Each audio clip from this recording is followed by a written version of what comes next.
शंकर जी का परम भक्त है रावण, लेकिन उसी रावण के दुष्टता पर एक दिन शंकर जी बड़े चिंतित हो गए और शंकर जी ने मन में विचार किया कि भाई ये हमारा भक्त है, हम चाहते तो ऐसा है कि हमारी तीसरा नेत्र खुले और जल के भस्म हो जाए, पर गुरु को चाहिए अपने शिष्य को दंड तो दे लेकिन मृत्यु दंड ना दे। लेकिन ये काम ऐसे कर रहा है और ये आगे भी ऐसे कार्य करेगा कि इसको मृत्यु दंड ही मिलना चाहिए और मेरे द्वारा ही मिलना चाहिए, क्योंकि मेरे इष्ट राम को ही परेशान करेगा। तो क्या करें? तो शंकर जी का संकल्प हुआ कि इसके वध में कारण मैं बनूं। तब शंकर जी के मन में आया कि हम 11वें रुद्र श्री हनुमान के रूप में जाएंगे और हम ही कारणभूत बनेंगे इसके वध का, और एक पंथ दो काज होंगे, रावण का वध भी हो जाएगा और मेरे इष्ट श्री राम जी की मैं भक्ति भी करूंगा, सेवा भी करूंगा, उनसे प्रेम भी करूंगा। अभी तो मैं शिव स्वरूप में हूं, मुझे ईश्वर तत्व माना जाता है और मैं ईश्वर तत्व हूं भी। इस कारण से कई बार ऐसा होता है बंधुओं कि अगर शिव जी को राम जी का भक्त बता दो, शैव बड़े नाराज हो जाते हैं, हमारे शंकर जी बड़े हैं, आप उनको राम भक्त क्यों कह रहे हो। कई बार शंकर जी को कृष्ण भक्त बता दो तो शैव लोगों को बड़ी क्रोध आता है, बोले हमारे महादेव कोई कृष्ण के भक्त हैं। लेकिन वास्तवता यही है भैया, आप मानो चाहे मत मानो। आप मंदिर में जाकर के ओम नमः शिवाय कहते हैं महादेव के आगे, उनको प्रसन्नता होती होगी, लेकिन आप मंदिर में जाकर के राम राम राम राम कहते हैं तो महादेव अत्यंत प्रसन्न हो जाते हैं।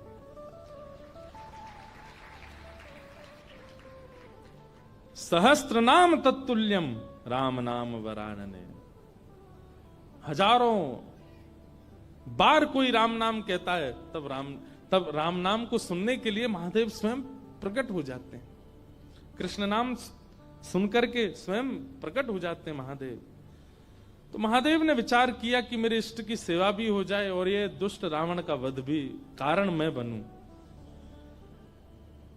तब महादेव ने विचार किया और ऋषियों से कहा कि भाई ऐसा हमारा मन का विचार है कि हमारा ही तत्व जावे पृथ्वी पर और राम जी की सहायता करे रावण वध में, और राम जी की सेवा आराधना भी कर ले। तब ऋषियों ने कहा महाराज इस धराधाम पर पृथ्वी पर आपके तेज को धारण करने की सामर्थ्य किसी स्त्री में नहीं है, कौन धारण करेगा। तब ब्रह्म लोक की एक अप्सरा थी, उनका नाम था कुंजस्थला। उन्होंने एक ऋषि का उपहास किया, बहुत ध्यान से सुनिएगा, और उस उपहास के कारण ऋषि ने उनको शाप दे दिया कि तुम बानरी हो जाओ। इतनी जोर से हंस रही हो संतों के ऊपर। एक बात बता दें आपको, जो संत ऋषि महंत भक्त वक्ता वैष्णवों के ऊपर या उनकी भक्ति के ऊपर हंसी करते हैं, उनको ही बानर बनना पड़ता है अगले जन्म में। इसलिए कभी किसी भक्त की हंसी मत करना। तो कुंजस्थला को शाप दे दिया, बोले जाओ तुम बानरी बन जाओ। लेकिन क्रोधापि देवेन वरेण तुल्यम, बड़े लोगों का क्रोध वरदान के समान होता है। वो क्रोध में श्राप तो होता है पर उसमें वरदान भी होता है। कुंजस्थला अंजनी मैया के रूप में पृथ्वी पर प्रकट हुई और आपका विवाह बानर राज केसरी जी के साथ में हुआ। पर केसरी जी को भी शाप लगा हुआ था, ऋषियों ने श्राप दे रखा था कि आपकी कोई संतान नहीं होगी। कैसे संभव हो। और तभी महादेव ने मन बनाया कि भाई हमारा अंश स्वरूप पृथ्वी पर आवे। तो महादेव की नित्य आराधना करती थी अंजनी मैया। ऋषियों ने अंजनी मैया को चुना, बोले यही हैं जो महादेव के तेज को, महादेव के बल को, महादेव के जो आत्म तत्व है उसको भीतर स्वीकार कर सके। इनका तप अद्भुत है। और क्यों ना हो, विवाह के उपरांत भी ब्रह्मचारिणी थी अंजनी मैया। बहुत ध्यान से सुनिएगा। एक दिन पर्वत पर बैठ करके अंजनी मैया महादेव की उपासना कर रही थी, तभी उनको स्पर्श का अनुभव हुआ। तुरंत अंजनी मैया ने नेत्र खोल करके कहा, मैं शाप दे दूंगी, कौन है, मेरा स्पर्श करने की हिम्मत किसने की? तभी पवन देव प्रकट हो गए और पवन देव ने कहा कि मां मुझे क्षमा करें, पर मेरा स्पर्श का अधिकार सबको है, मैं सबको स्पर्श कर सकता हूं, मेरा स्पर्श अपवित्र नहीं होता। इस पृथ्वी पर चींटी से लेकर के हाथी तक कोई भी नहीं है जो मेरे स्पर्श से वंचित रहता हो, इसलिए आप बिल्कुल मुझे शापित मत कीजिए, मेरा स्पर्श करने का अधिकार तो सबको है। अंजनी मैया बोली, तो फिर मेरा विशेष स्पर्श क्यों किया आपने? तब उन्होंने पूरी बात बताई। बोले कि मां, महादेव की इच्छा है कि उनका तत्व प्रकट हो। मोहिनी रूप को देख करके महादेव इतने प्रसन्न हो गए कि प्रेमाश्रु के साथ उनका समस्त बल पृथ्वी पर झरने लगा, जिसके रूप में पृथ्वी पर विविध रत्न प्रकट हो गए, हीरे, सोने, चांदी, ये सब महादेव के प्रेमाश्रु से प्रकट हुए हैं। और उन्हीं प्रेमाश्रुओं को कई ऋषियों ने अपने अपने प्रेम पुटों में धारण किया। उन्हीं में से एक बिंदु मुझे प्राप्त हुआ और मुझे ऋषियों की आज्ञा हुई कि मैं आपके अंदर उसको व्यवस्थित कर दूं, ताकि महादेव का जो 11वां रुद्र स्वरूप है वो आपसे प्रकट हो। इसलिए मैंने आपके स्पर्श करके आपके करण पुट से महादेव का वह योग बल आपके भीतर व्यवस्थित किया है। अब आप जल्दी ही एक दिव्य भक्त, दिव्य बलवंत और दिव्य श्रेष्ठ बालक को जन्म देंगे। कितने पिताजी हनुमान जी के? पवन पुत्र, शंकर सुवन और केसरी नंदन। पवन देव के वे पुत्र हैं। हनुमान जी के शंकर, अब यहां पर ऋषियों का, संतों का शंकर स्वयं केसरी नंदन, शंकर स्वयं ही आए हैं और शंकर सुवन यानी कि उनके पुत्र हैं। किसी का भाव ऐसा भी है कि भाई स्वयं शंकर जी के पुत्र कैसे हो सकते हैं, स्वयं शंकर जी आए तो इसलिए शंकर स्वयं केसरी नंदन। अब जो भी बात हो, इसका विवाद तो बड़े लोग ही करते रहे, हम तो बालक हैं, हम तो जैसा मिले गाते रहेंगे, आनंद करें सब। 3 पिताजी हैं।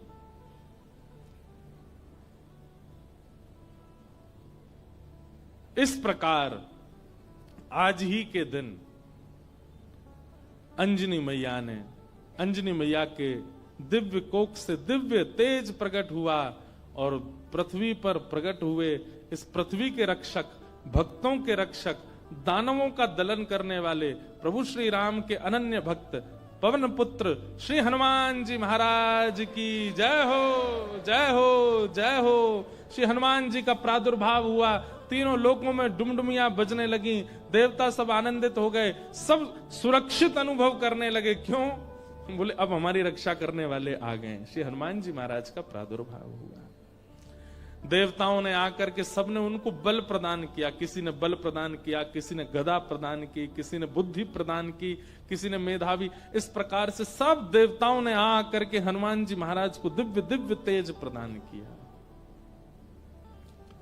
पर भैया एक बात सुनिएगा, हनुमान जी महाराज के पास एक भी वस्तु ऐसी नहीं है जिसकी कमी हो। वो भले ही बानर थे, पर बानर रूप में भी इतने सुंदर थे कि उनको देखने के लिए राम जी लालायित रहते थे कि कोई हनुमान जी को मेरे सामने बैठा दो।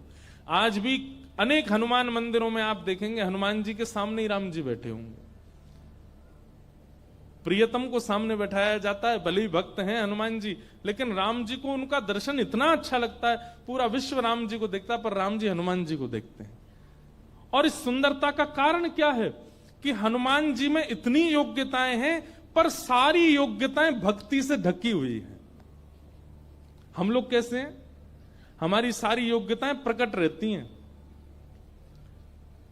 कोई व्यक्ति अगर बहुत बुद्धिमान होता है ना, उसके रूप से ही पता चल जाता है कि बहुत बुद्धिमान है।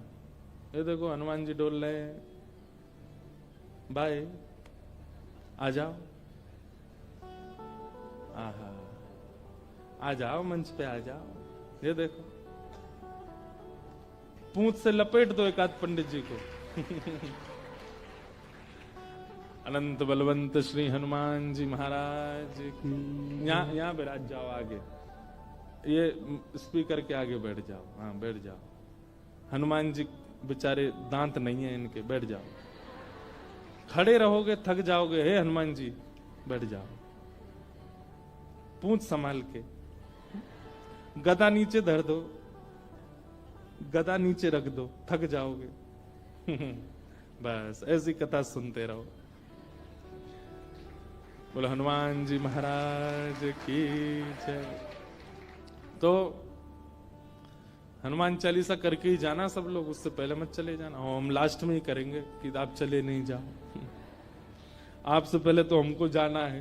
पर तो क्या बता रहा था मैं? हाँ, हनुमान जी में सारे गुण हैं।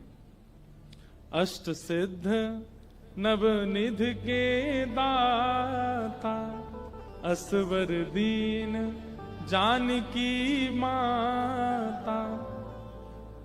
अष्ट सिद्ध नवनिधि के दाता, अष्ट सिद्धियां हैं, नवनिधियां हैं।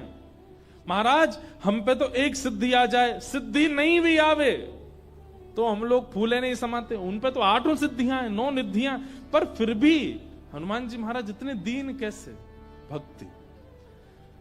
किसी का ज्ञान प्रधान होता है, किसी का स्वरूप प्रधान होता है, किसी की योग्यताएं प्रधान होती है, पर हनुमान जी महाराज ने सबको गौड़ करके अपने भक्ति को प्रधान रखा है।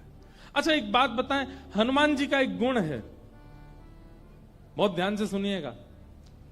हम सब में कोई योग्यता आ जाती है, जैसे किसी को गाना आ जाए, किसी को बजाना आ जाए, किसी को नाचना आ जाए, तो अपने उस गुण के स्वामी हम खुद बन जाते हैं। जो भी गुण है हमारे अंदर, उस गुण के स्वामी कौन है? हम खुद बन जाते हैं। पर हनुमान जी ने अपने सारे गुणों का स्वामी राम जी को बना दिया। मेरे अंदर बल भी है तो राम जी की कृपा, मेरे अंदर बुद्धि भी है तो राम जी की कृपा, मेरे अंदर योग्यताएं भी हैं तो राम जी की कृपा। मैं सब जानता हूं पर अपने मन से कुछ नहीं करूंगा, राम जी कहेंगे तो ही करने जाऊंगा, तो ही करूंगा। पर हम लोग कैसे हैं? सारे गुणों को, सारी श्रेष्ठताओं को अपने ऊपर ले लेते हैं, इसलिए हम लोगों का उससे कल्याण नहीं होता, उससे कहीं ना कहीं हमारा मन विक्षिप्त तो रहता है। एक लीला सुना करके फिर हनुमान चालीसा गाते हैं। ठाकुर जी भी आ गए। जैसे किसी की विदाई होती है तो कोई बहुत रोता है ना, तो उसको अंदर कमरे में ले जाके समझाते हैं। ऐसे बेचारे के समझा बुझा के लाए, बोले फिर आएंगे कोल्हापुर में, फिर भक्त चरित्र होगा, आप चल दो, ऐसे मत करो।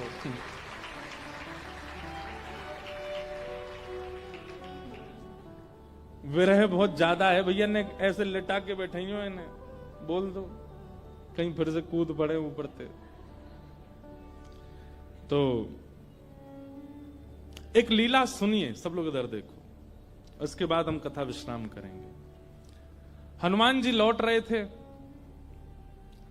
लंका से, पुष्पक विमान में राम जी के साथ बैठे थे। तो राम जी जगह जगह दिखाते जा रहे थे जानकी जी को, पता है आपको यहाँ पे हमने ऐसा किया था, यहाँ पे हमारी बली को हमने, बाली को हमने बाण मारा था, इधर बैठ करके हम सब बानरों के साथ में हमने मीटिंग करी थी, यहाँ पर ये हुआ था। सारे स्थान दिखाते हुए जा रहे थे राम जी। तभी एक स्थान आया, उसको देख करके हनुमान जी के नेत्र सजल हो गए। राम जी बोले, हनुमान जी आप क्यों रो रहे हैं?